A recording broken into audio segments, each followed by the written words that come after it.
passé ici. J'avais une impression là. Là Où je suis en train de vendre. Le papa connaît ce que je suis en train de vendre. Cette pression-là qui me poussait à chaque personne où je suis en train de vendre. S'il me dit que j'ai la crise, quelque chose me dit toujours de parler. Mambo ya makuta ya Mungu. La dîme de Dieu, c'est une préoccupation qui m'a fait prier presque 3 semaines. Pendant 3 semaines. Tout celui que je rencontre avec lui en cours de route, je lui dis toujours le problème de la dîme de Dieu. Quand papa m'avait dit de me préparer, alors j'ai pensé à ça, mais ce n'était pas le cas pour notre église. Dieu m'a poussé de parler sur quelque chose dans 30 minutes qu'on nous a donné. Matthieu 24. Si nous pouvons nous lever. Chapitre 11. Mon chapitre 11. Nous lisons au nom du Seigneur Jésus. Jésus comparit devant les gouverneurs. Le gouverneur l'interrogea à cette heure. Es-tu le roi des Juifs? Jésus lui répondit, tu l'as dit. Mais il ne répondit rien aux accusations des principaux sacrificateurs et des anciens. Alors, Pilate lui dit, n'entends-tu pas de combien de choses il t'accuse? Et Jésus ne lui donna de réponse sur aucune parole, ce qui étonna beaucoup le gouverneur.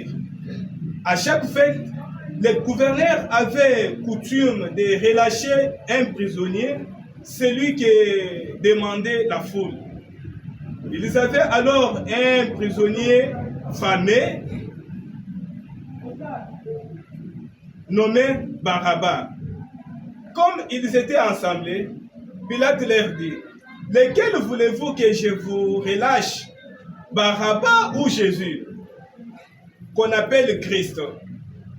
Car ils savaient que c'était par envie qu'ils avaient livré Jésus.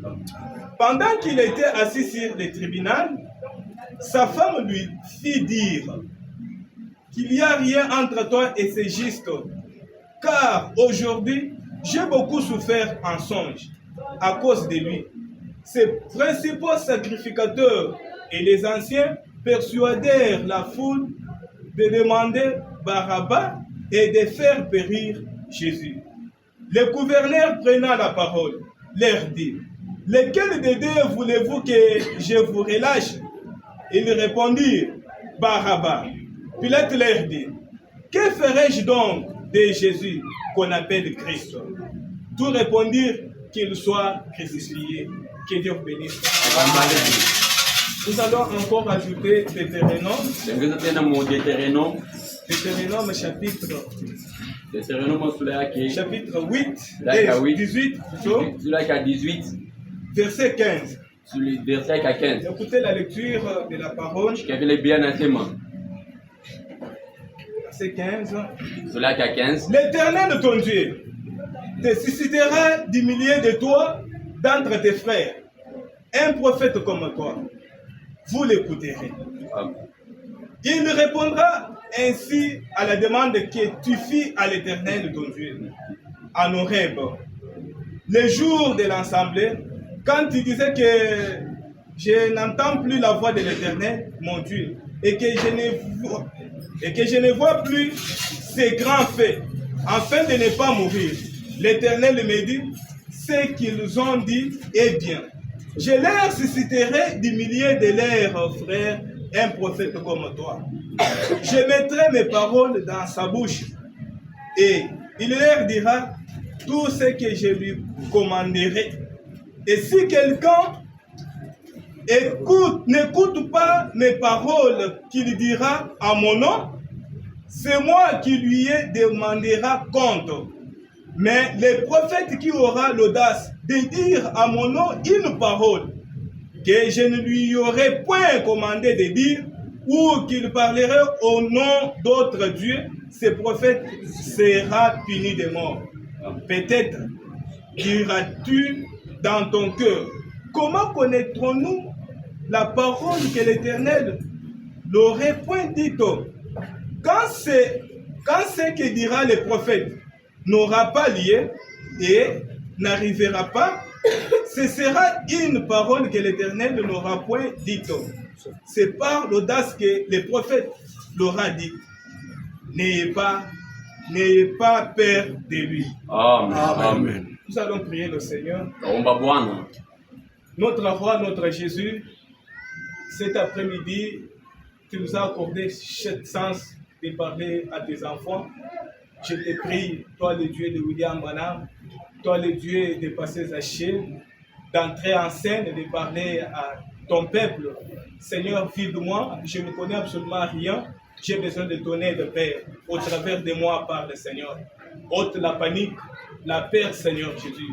Alors que je m'abandonne entre tes saintes mains, au nom du Seigneur Jésus-Christ. Amen. Que Dieu bénisse. Quand le prophète avait lu le premier passage de l'écriture que je viens de lire, dans Matthieu 27, chapitre 11, jusqu'à ce que là où nous avons lu là, il a nommé le sujet ce jour-là.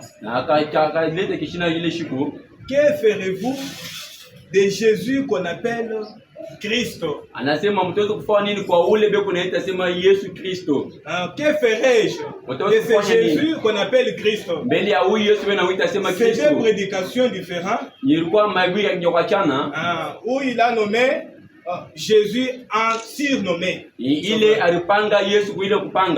Jésus entre nos mains.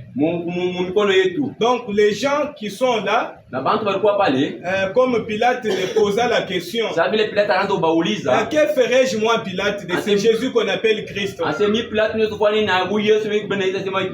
Il demandait à la population qui était là. C'est la population qui tenait Jésus entre leurs mains. Même ce soir ici, la même question nous est posée. Que ferons-nous de ce Jésus qu'on appelle Christ? Que ferons-nous ce soir ici, à chaque fois quand nous venons à l'église? En disant, moi je pensais que nous venons à l'église pour rencontrer Dieu. Or, il y a aussi une question, une attente que Dieu attend de nous. Il attend, nous avons Jésus entre nos mains. Il nous pose la question, qu'est-ce que nous allons faire avec Jésus? Maintenant, nous venons pour rencontrer Dieu. Nous avons aussi des responsabilités de voir ce que nous sommes en train de venir faire. Voilà, j'ai introduit Deutéronome. Écoutez d'abord ce que Frère Branham a dit. Que ferai-je de Jésus appelé Christ? 24:11-63. Frère Branham a dit, ensuite, il fallait que le Messie entre en scène. Et quand Christ entra en scène, il fallait qu'il correspondît à ces paroles de Dieu qui devaient être accomplies. Paroles que les prophètes avaient dites et qui annonçaient ce qu'il ferait. Moïse avait dit, il sera un prophète comme moi. Si nous avions le temps, nous reviendrons en arrière pour expliquer ce qui a été montré. En type dans ces temps prodigieux où Israël était tenu en captivité par l'Égypte, la naissance de Moïse avait été bizarre. C'était un enfant particulier. Voyez comme il avait été élevé. comment il avait été caché dans les roseaux. Comment il devait un conducteur. Comment il allait dans les montagnes. Il récit la loi pour redescendre. Récit la loi pour redescendre. Il était toutes ces... Il n'était pas seulement un conducteur, mais un sacrificateur, un roi, un gouverneur. Il était toutes ces choses. Et cela nous montre qu'il était un type exact de Christ. Et Moïse dit, le Seigneur votre Dieu suscitera un prophète comme moi. Amen, amen. C'est Moïse qui parlait aux enfants d'Israël. Quand Dieu avait dit à Moïse, dit à ces peuples qui se préparent à l'Exode 19, j'ai besoin de les rencontrer. Alors Moïse avait dit tout ce que Dieu avait parlé. Au commencement là, c'est Moïse qui parlait seulement avec Dieu. Ce temps-là, Dieu avait voulu aussi parler avec le peuple. Amen. Je suis en train de faire comme ça pour mettre les fondements, pour savoir comment Jésus est venu et comment le peuple a pu retrouver Jésus entre leurs mains. Et comment nous aussi, nous avons Jésus maintenant. Amen, amen. Alors, Moïse avait dit au peuple qu'il se prépare. Le peuple s'est rangé, s'est sanctifié. C'est un peu ça dans Exode 20. Et quand l'Éternel était descendu sur la montagne de Mont-Horeb, il y avait les fumées, les tonnerres, les grondements. Le peuple n'avait pas pu supporter cette manière-là de parler de Dieu. Alors c'est Moïse qui a accepté, qui était là, qui a écouté tout ce que Dieu a parlé. Quand il descendait, il a donné 10 commandements. Mais il a gardé cette promesse ici. Que Dieu a dit, je vous donnerai un prophète comme vous. C'est un homme. Après, il voulait maintenant quitter la scène. Il dit, le moment où vous avez refusé d'écouter Dieu, Dieu a dit que c'est bien. Comme ils ont dit comme ça. Je vais susciter parmi eux un prophète comme moi. Donc comme Moïse, le prophète qui devrait être venu, il devrait être comparable à Moïse. Amen, amen. Voilà. Maintenant, la question que je voulais me poser est posée à William Branham. Lui qui est le prophète que nous avons réussi. Moïse était quel genre de prophète? À ce moment-là, nous allons reconnaître le genre de notre Jésus que nous avons entre nous. Amen, amen. Je suis dans la prédication. Vraiment, veuillez me supporter. C'était un message tellement difficile. J'ai essayé un peu de m'écarter à ça. Ça papy. Je voulais lire d'autres choses. On me donne d'autres. Toujours ce qui se lie à ceci. Veuillez me supporter vraiment. Je ne sais pas comment savoir être. Mais je vais toujours m'efforcer dans 30 minutes comment donner ici. Amen. Dans la prédication, qui dit tout fou que c'est? Paragraphe 125.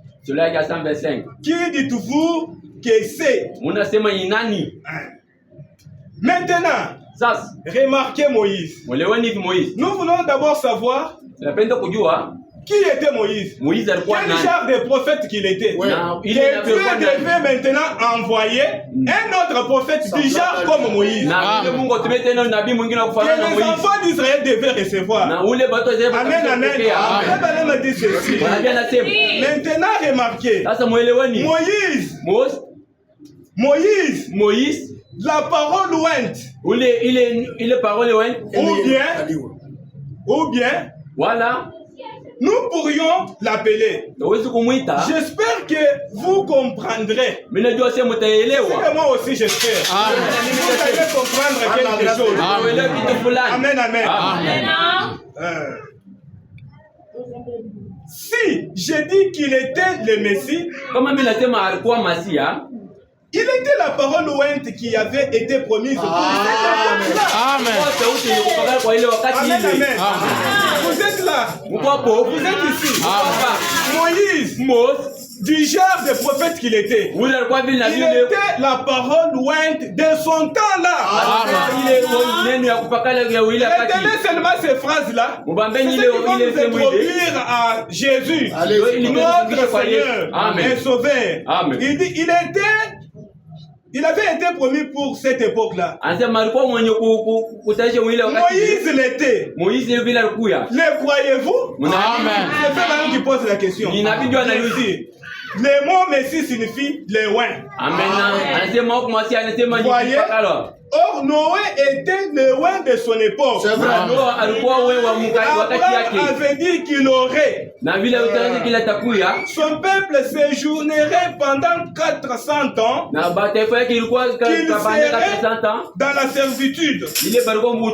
Et qu'il en sortirait par une main puissante. Et ce qu'il opérait là, les signes et ses prodiges. Les générations qui allaient venir et ce qui allait se faire.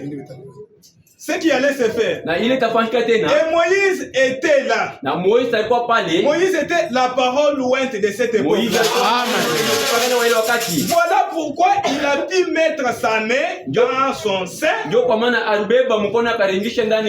Pourquoi? Voilà pourquoi il a mis son sein dans son sein. Cela était devenu la lèvre. Amen, amen. Voilà, il était dans la présence de Dieu. Les prodiges et les miracles qui accompagnaient Moïse, c'est parce que Moïse était dans la présence de Dieu. Et madame dit Amen. La grande gloire de la Shekinah était tout autour de lui. Chaque mouvement qu'il faisait représentait Dieu. Amen, amen. Voilà où l'église devrait en être maintenant. C'est vrai comme notre pasteur vient de le dire. Frère Branham dit aussi c'est vrai. Au lieu de ça, nous nous sommes embarqués dans une galère dénominationnelle. 122. Mais Moïse avait été attiré. Et il s'est approché. Et il y avait là cette colonne de feu dans cette buisson. Et Moïse était là. Sans doute que cet homme ne savait même pas ce qu'il faisait. Amen, amen. Nous dit que tout ce que Moïse faisait là, peut-être Moïse lui ne comprenait pas. Mais là en haut là, les symboles qui lui ont été donnés, au moment où il était là, avec son bâton de berger, alors qu'il savait que ceci serait une verge dans le désert, et s'est transformé en serpent, et celui-ci est devenu une expiation. Ce serpent dans le désert, toutes ces choses qu'il y a faites, c'était des signes et des voix qui s'adressaient au peuple. Amen. Amen, amen.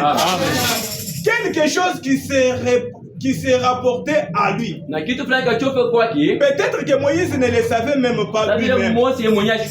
Mais il était la parole ointe de cette époque. Il était le messager oint. Alors s'il était le messager,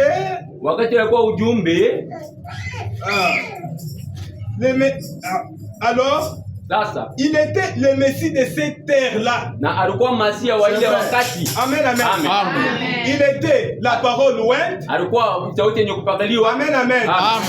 Il était le messager de cette époque-là. Alikuwa messager wa ile Moïse wakati. était le Messie. Moïse alikuwa masia. Tout ce qu'il était là, Yote ile peut-être alikuwa. que lui ne connaissait pas. Yote ile yake.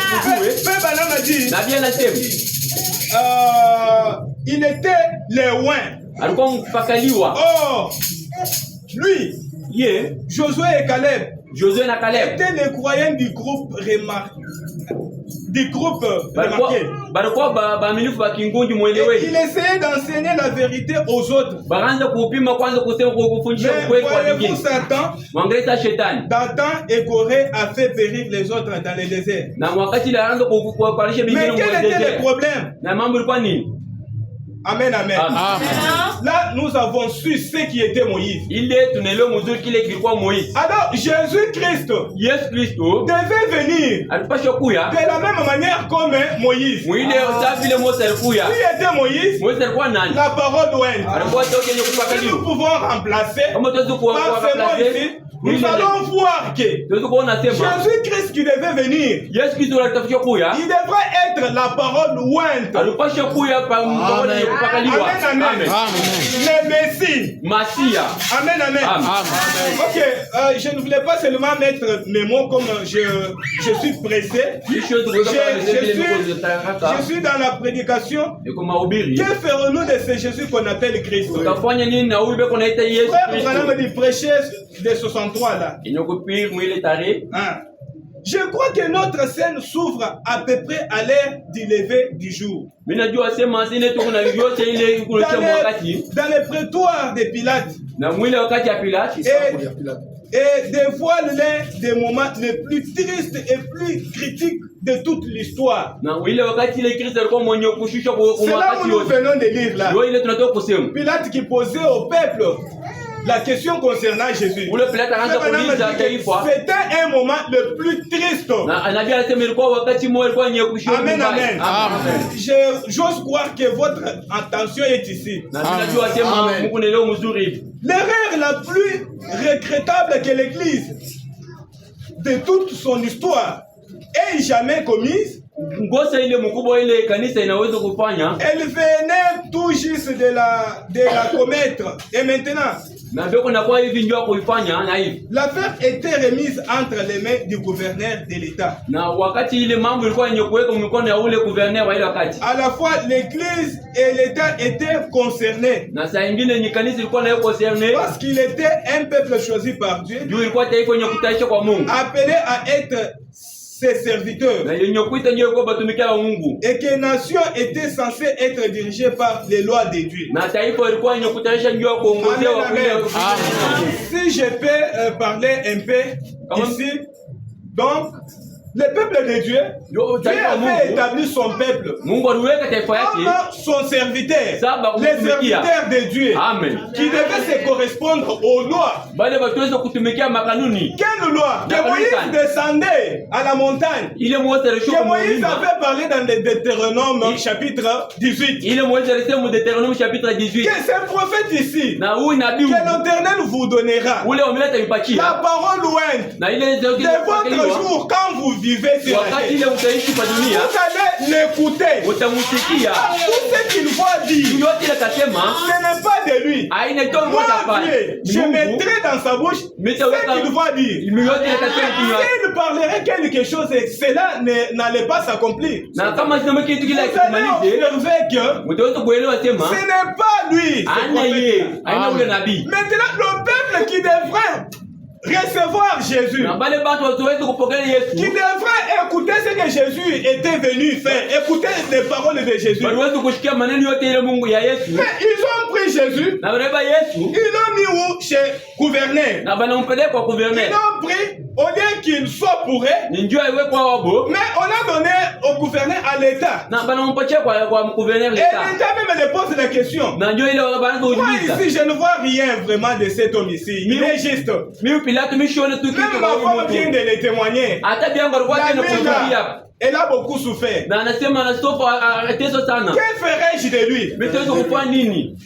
Le peuple a répondu, là où nous venons de lire. Non, nous voulons qu'il puisse mourir, qu'il soit crucifié. Amen, amen. Amen. Fait madame dit, oh, l'église avait rejeté son Messie. Le fait seulement de prendre Jésus, de donner à Pilate, de réclamer Barabbas. Amen. Là, c'est rejeter le Messie. Amen. Amen, amen. Là, quelqu'un va dire que non, il est en train de parler pour Israël. Je vais chuter maintenant. Comment nous aussi maintenant, comment nous sommes en train de rejeter, en train de crucifier Jésus maintenant. Du temps de Moïse, qui était la parole lointaine de ces temps-là? Confirmé par la colonne de feu. C'est ça que nous avons dit, non? Confirmé par la colonne de feu. Le miracle, le prodige s'est manifesté. Alors nous devions avoir un prophète comme déjà Moïse, la naissance de Jésus-Christ lui-même. Vous n'avez pas le temps de lire, c'est beaucoup. A manifesté ce qu'il était. Voilà la raison pour laquelle je veux dire. Qui de vous peut m'accuser des péchés? Nous avons vu tout ce qu'il fallait en Jésus. La colonne de feu confirmée en Jésus. Amen, amen. Les miracles, les prodiges dans la vie de Jésus-Christ. Et le peuple ne regardait pas cela. Ils ont rejeté Jésus entre leurs mains.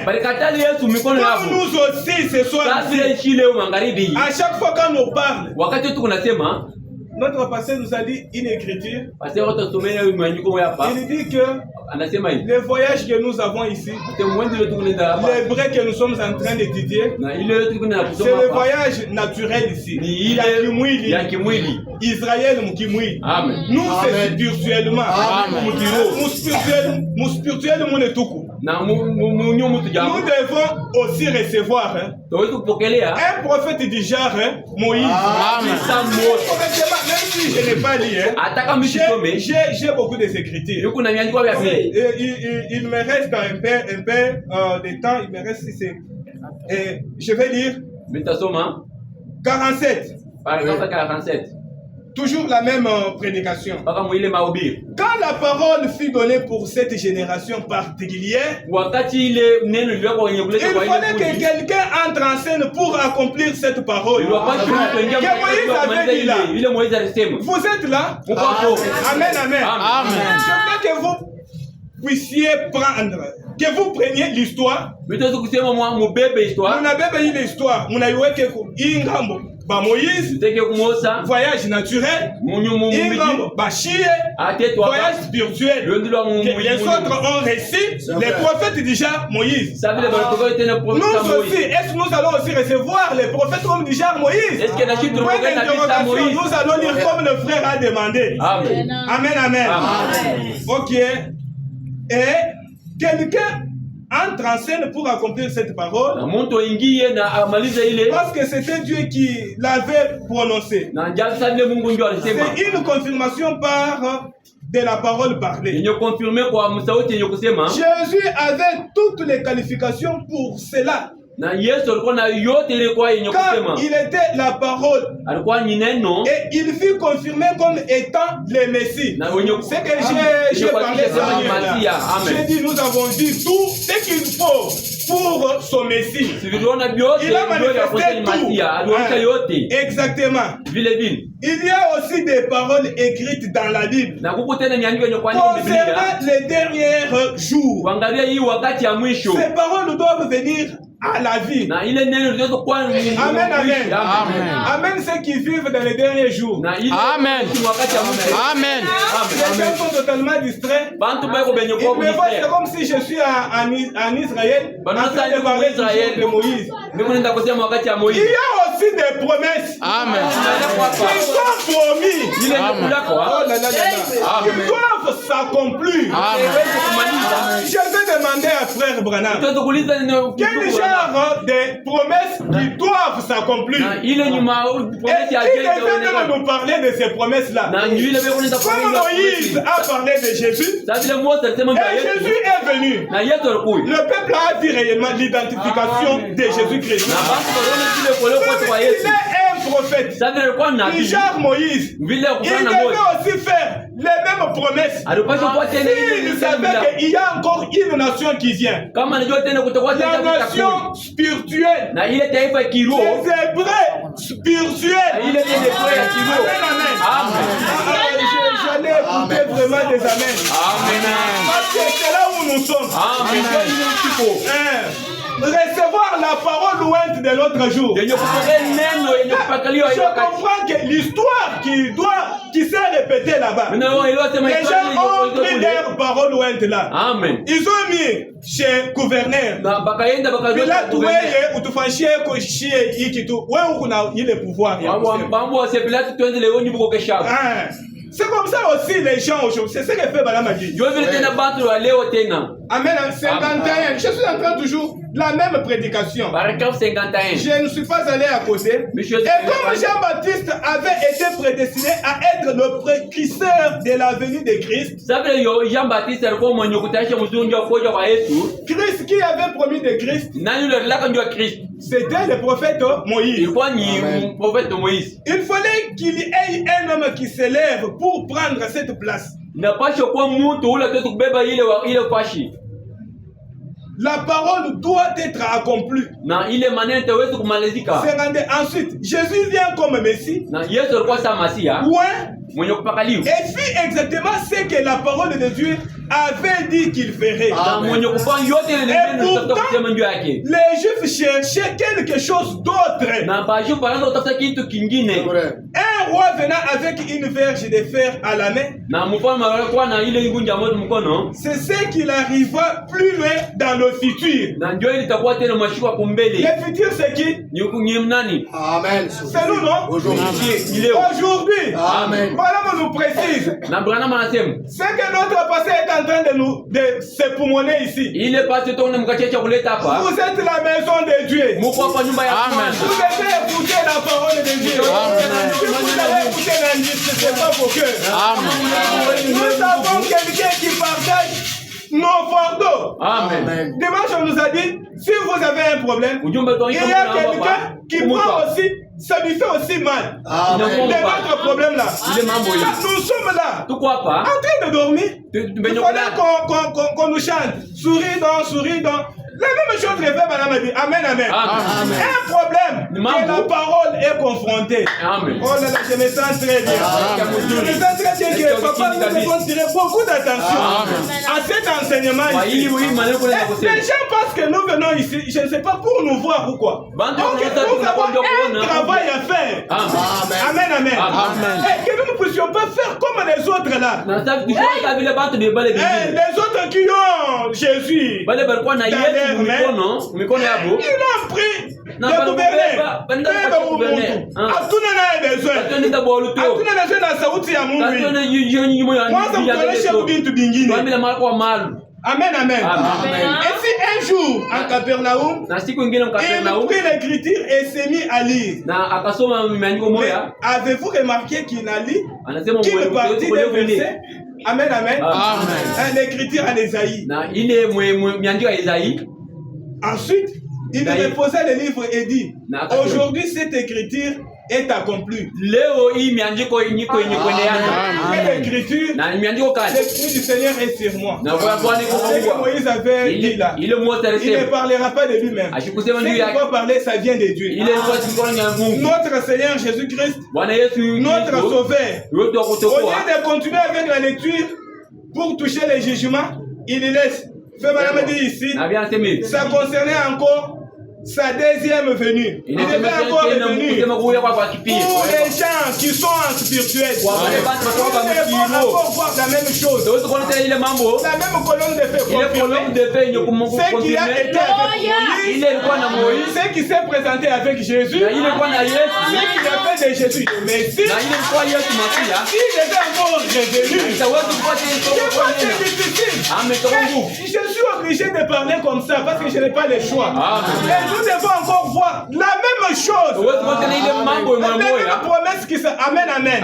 Et l'église est là. Les prodiges. Le miracle. Jésus, au puits là-bas, au puits de Jacob, il pouvait voir ce qui était à l'intérieur de cette femme. On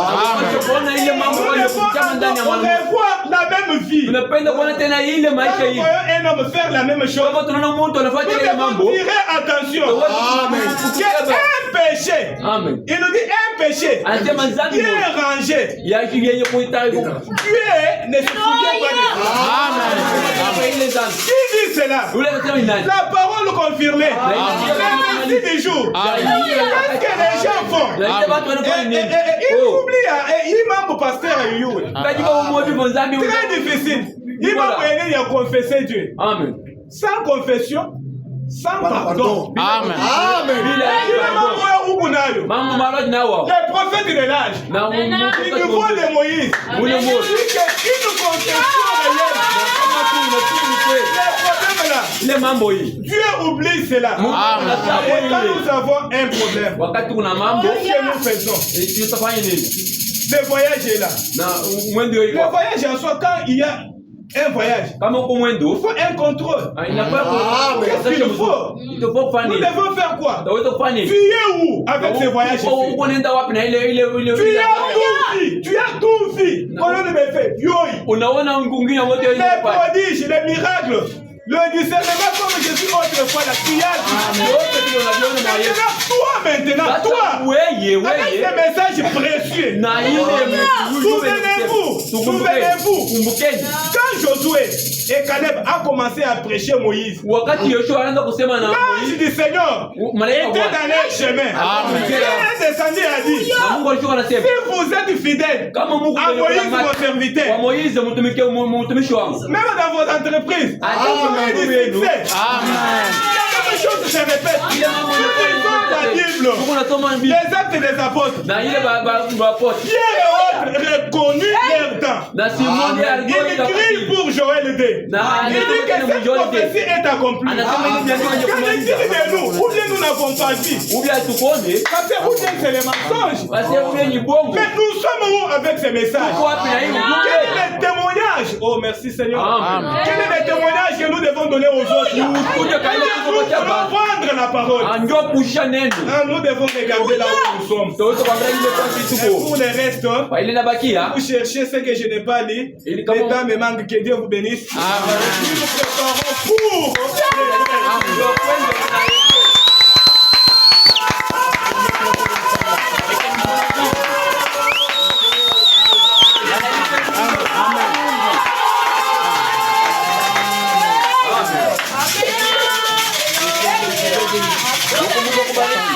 Je sais que tu auras beaucoup de temps pour t'exprimer. Je t'ai vu souffrir. Amen. Mais souffre d'abord comme tu as souffert. Amen.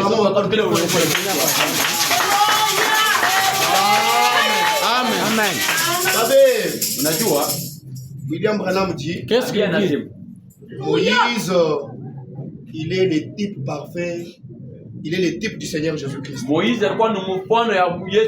Est-ce que vous croyez cela? Amen. Il est dit dans le message, la béatitude oubliée. Il dit cela au paragraphe 13. Il dit, il était le type de Moïse, Jésus donc. Ou plutôt, Moïse était le type de Jésus. Et nous connaissons ce type. Que c'était Moïse et que c'était Jésus. Et il a enseigné les béatitudes. Et je vous avais dit que la béatitude qui a été oubliée par Jésus, c'était le repos qui était le type du baptême du Saint-Esprit. qui était le type du sabbat. La vie de Jésus-Christ dans les croyants. Alors pour confirmer cela, William Branham dit que Moïse était le type de Jésus. Regardez, Moïse, quand il a voulu se marier, il est allé prendre une femme de gentil. Séphora n'était pas une Israélite, c'était une Éthiopienne. Branham dit c'était le type du Seigneur Jésus. Il devait se marier à une épouse de nation. Et cette épouse de nation là, c'est nous qui sommes ici. Moïse, en lui, il avait l'esprit de Christ. Voilà pourquoi, quand vous lisez dans Exode chapitre 34, lorsque le peuple s'était rebellé à Moïse, l'Éternel Dieu s'était fâché. Il a dit Moïse, vu que ce peuple ne t'écoute pas, je vais le détruire. Et je vais faire que ton nom soit agrandi. Je vais faire que ton nom aille au large. Et je vais les effacer. Quand Moïse a entendu cela, comme il avait l'esprit de Christ sur lui, comme il était le type de Jésus, il avait l'esprit d'intercession, il avait l'esprit d'un sacrificateur. La Bible dit que Moïse s'est jeté dans la brèche. Il s'est tenu entre Dieu et le peuple. Il a dit à Dieu, Seigneur, si tu veux détruire ce peuple, commencez par me détruire moi. Parce que c'est toi qui as fait sortir ce peuple. Si tu le détruis, les Égyptiens la prendront. Et quand ils vont la prendre, ils vont se moquer de toi. Ils vont dire que tu es un Dieu irresponsable. Tu les as fait sortir de l'Égypte, mais voilà maintenant tu les détruis. Alors quand Moïse a parlé ainsi à Dieu, Dieu était obligé d'écouter Moïse.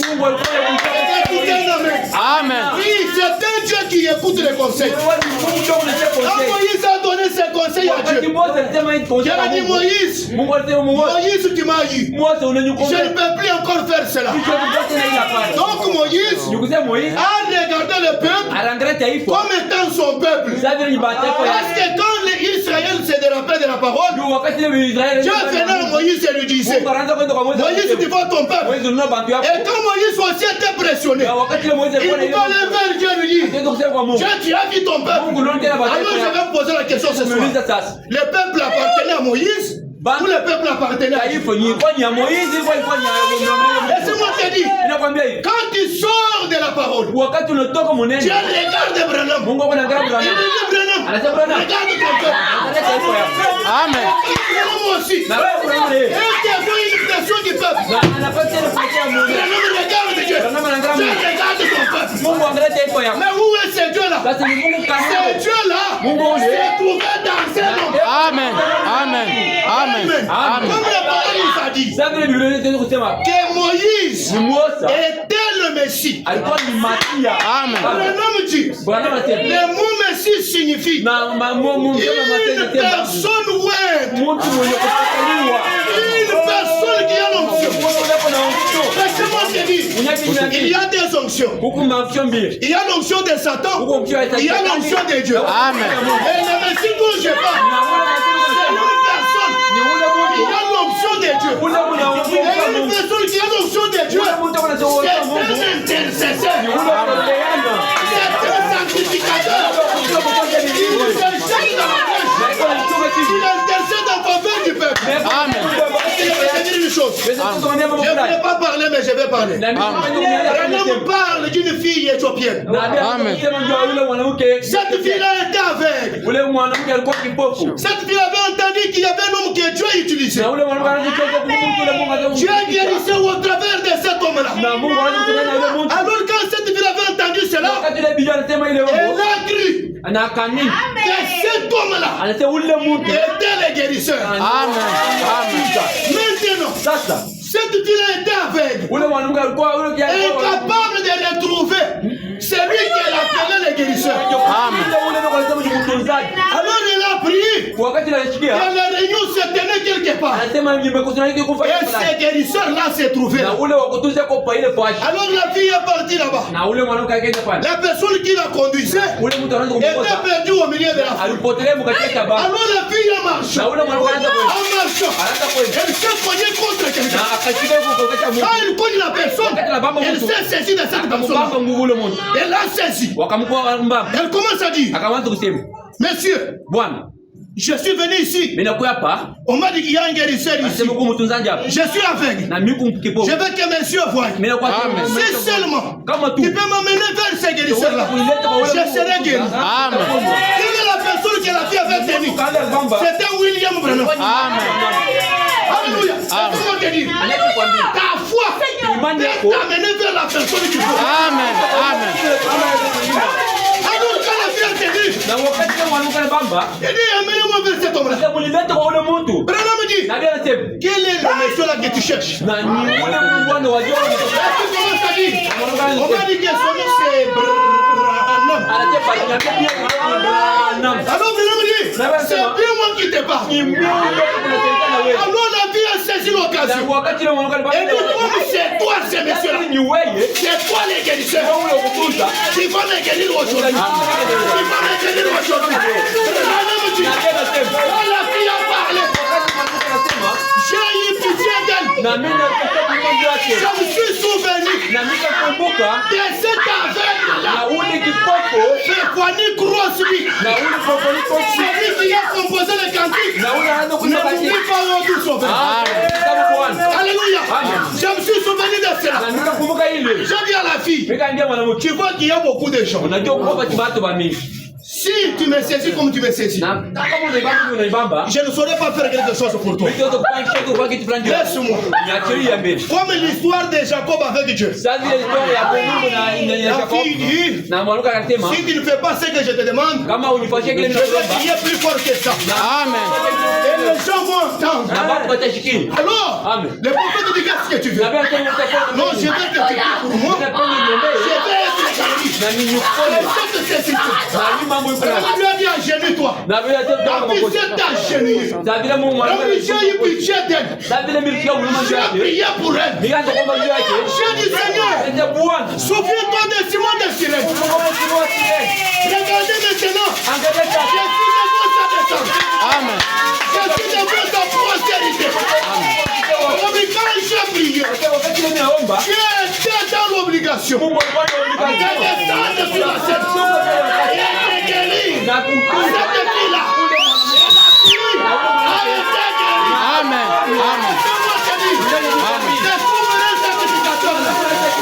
La personne là où elle est ici.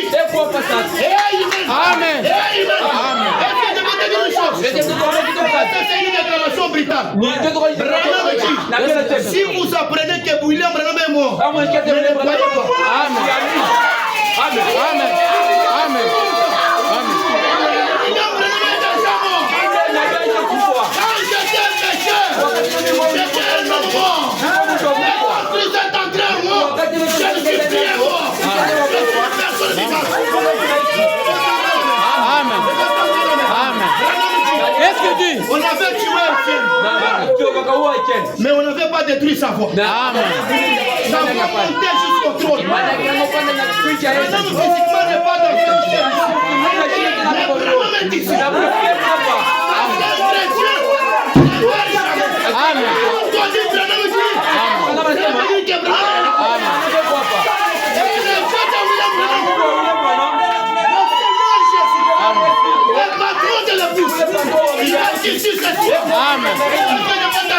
Amen.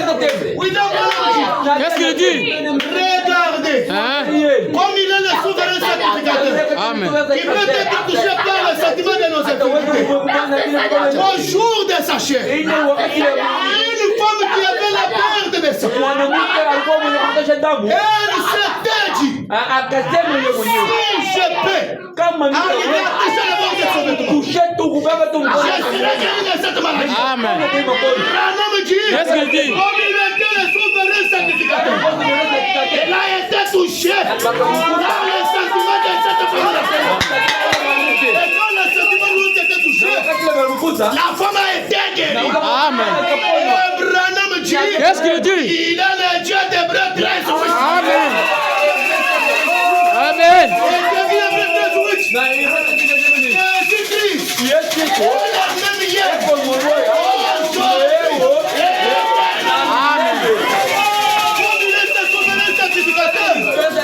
Tu as des sentiments ce soir. Tu as une maladie ce soir. Tu as une difficulté ce soir. Toi ce soir. Au nom de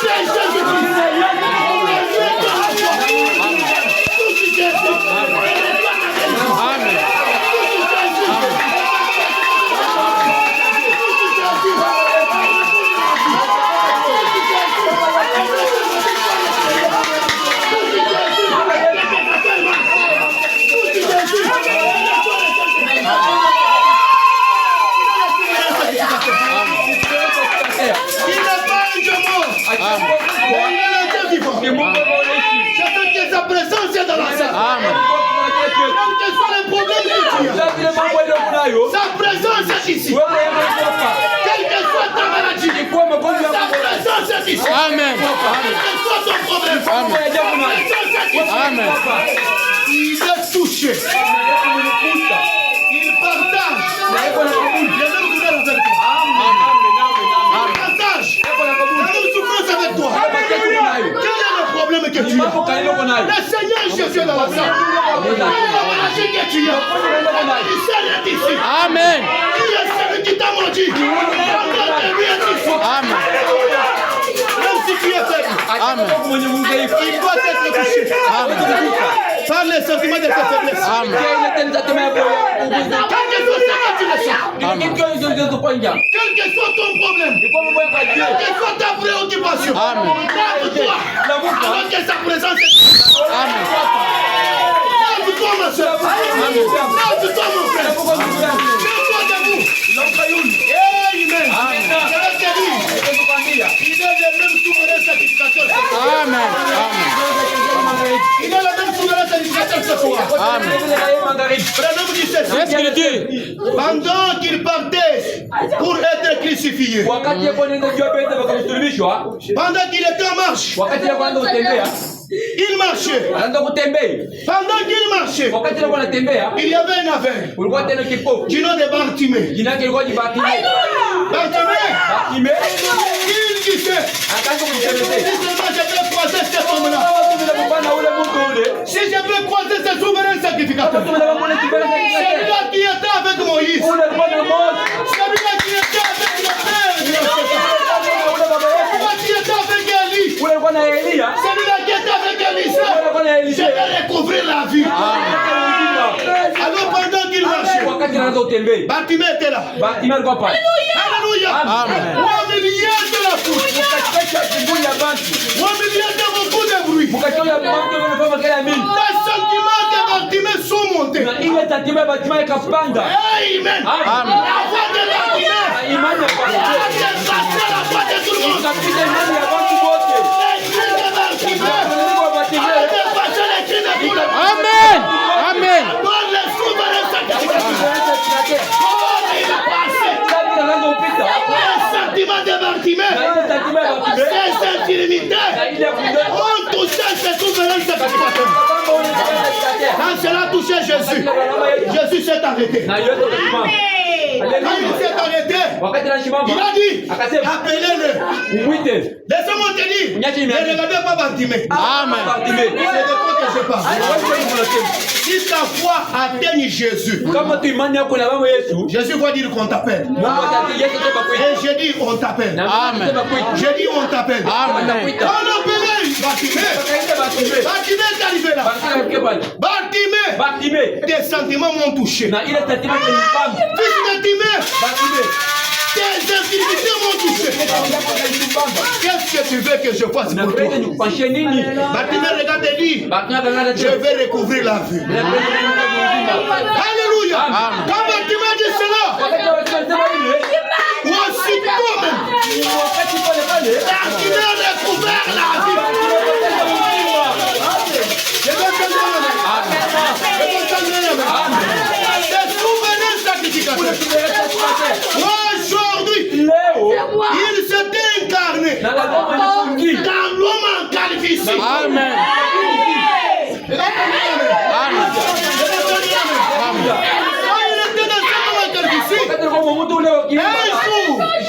Où était la pêche? Alors, il a pêché un poisson. Un petit poisson qui avait avalé un gros tameçon. En tirant l'hameçon, tous les entrailles étaient au dehors. Alléluia. Amen. Il a regardé, il a dit, tu as joué ta dernière carte. Les souverains sacrificateurs. Étant dans cet homme William Branham, Amen. il a regardé le poisson.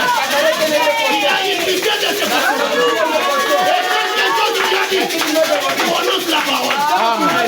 Écoutez, les souverains sacrificateurs, dans un homme, prononce la parole. Petit poisson, au nom de Jésus-Christ, je te révèle la vie. Et le petit poisson a été ramené à la vie. Je te pose la question.